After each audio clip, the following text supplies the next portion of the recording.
Star Trek has recently beamed into our lives to remind us that for every great game sullied by a horrible big screen adaptation, there have been hundreds of steaming, abominable tie-in video games. So, on that topical note, we're rounding up our top 5 worst movie tie-ins in gaming. It feels like we waited forever for an Evil Dead tie-in, with its ideal mix of quips, of boomsticks and of Ash's raised eyebrow. We decided to go back to the cabin.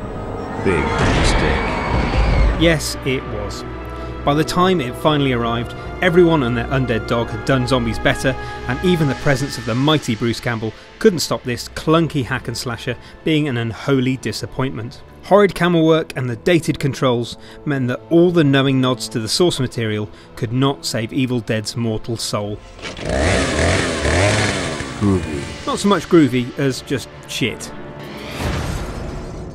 We're going back further in time with Ghostbusters next, a shriveled Twinkie of a tie-in that aimed to ride on the success of the spook-catching classic. The NES release is the most widely reviled, but the Spectrum version is especially horrible, featuring agonisingly turgid driving bits, a cat sick of an ending, and categorically the worst VO in the history of games.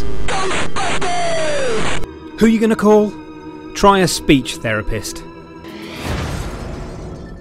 In third place, we've got a crap game of a crap movie. Street Fighter the movie forgets that it doesn't even need to exist, and in an attempt to appear different, ends up looking like the deformed offspring of a Victorian peep show and Street Fighter's video game nemesis, Mortal Kombat. So instead of having Capcom's artistically crafted characters who can spew forth Hadokens and backflip off walls, you get this. It's a laughable 2-for-1 toy fighter failure, memorable only for the hilariously stilted speech, vomitous backgrounds and Kylie's glistening sausage thighs. This game is such a complete arse candle that even Guile's music doesn't go with it. In second place, we've got Charlie's Angels, a game specifically designed to appeal to the target demographic of nobody ever. The intro, which embarrassingly is actually the best bit of the game, tells you everything you need to know. The only thing this foul creation has to offer you is block-faced celebrity fleshmongering. You girls will sign up for the Miss Bikini contest on the beach. Of course you will.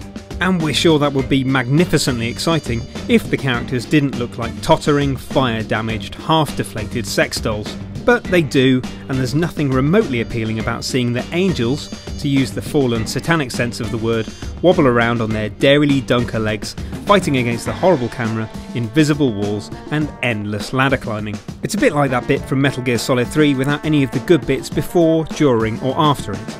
Charlie's Angels is deservedly regarded as one of the most heinous crimes against video games, which begs the question, of course, what could possibly be worse than that?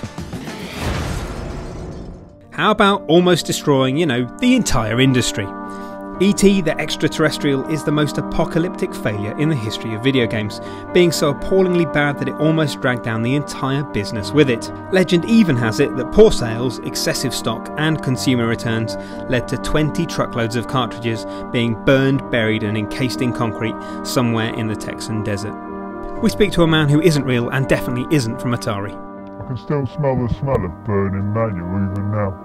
See the blue light dancing off the cartridges as they melt in the sand. Some nights I wake up even to this day and see E.T.'s long, pointy finger poking out the sand, pointing towards me saying, "You did this, you f***ing idiot." And he's right, The truth of this all doesn't really matter. The game was bad enough that up to 3.5 million cartridges remained unsold, and it was one of the reasons Atari recorded a $536 million loss in 1983. The resultant economic slide dramatically ended the US video game boom, leaving a certain well-known Japanese company to pick up the pieces a few years later. But that, boys and girls, is a story for another day.